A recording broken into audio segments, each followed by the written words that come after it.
आकाशात् पतितं तोयं यथा गच्छति सागरं सर्वदेव नमस्कारम केशवम प्रति गच्छति। सारी नदियों का जल जैसे आखिर समुद्र में जाता है, हर नाम उसी नारायण के कानों में आवाज़ लगाता है। आपको सादर नमस्कार। देवभूमि उत्तराखंड से मैं इस प्रातःकालीन पावन बेला में आप सभी का हार्दिक स्वागत और अभिनंदन करता हूँ। हमारे जीवन को और इस जगत को संचालित करने वाली एक शक्ति है और वह शक्ति इस पूरे ब्रह्मांड में व्याप्त है और उसी शक्ति को हमने अलग अलग रूपों में पूजा है।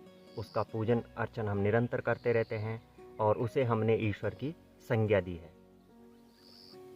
इस पवित्र भारत भूमि में देवता भी इस धरती पर जन्म लेने के लिए तरसते हैं और शायद इसीलिए विष्णु पुराण में कहा भी गया है कि गायन्ति देवा किल गीत कानी धन्यस्तु ते भारत भूमि भागे। भारतवर्ष की पावन भूमि प्राचीन काल से ही अपनी सभ्यता और संस्कृति के लिए विश्व भर में प्रसिद्ध रही है। वसुधैव कुटुंबकम की भावना को समस्त विश्व को प्रदान करने वाले इस महान राष्ट्र में अनेक धार्मिक स्थल हैं।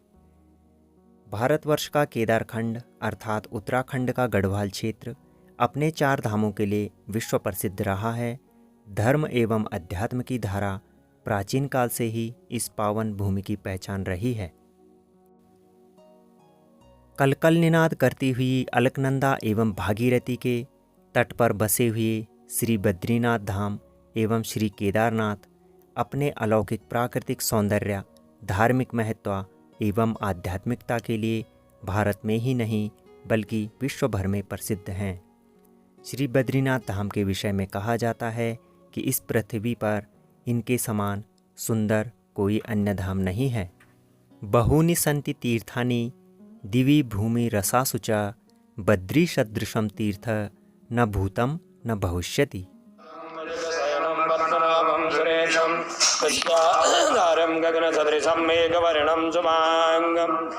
लक्ष्मीकान्तं कमलनयनं योगिवृद्ध्यानगम्यं वन्दे विष्णुं भवयहरं सर्वलोकैकनाथम्।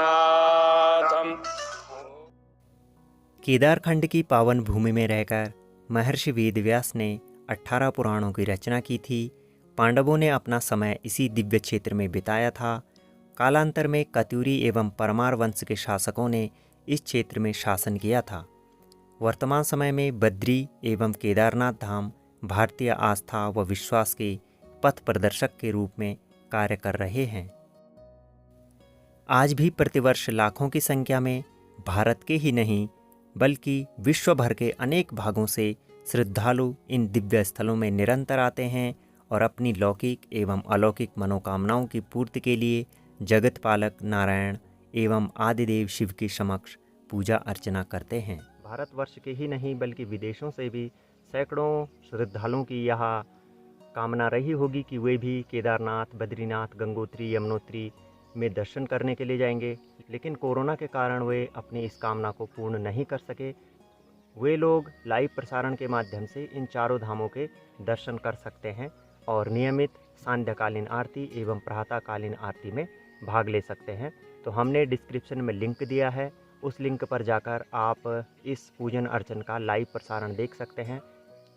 तो यदि आप हमारे चैनल पर नए हैं तो हमारे चैनल को सब्सक्राइब करना बिल्कुल भी ना भूलिएगा, क्योंकि हम आपके लिए इसी तरह के वीडियोस निरंतर लाते रहते हैं।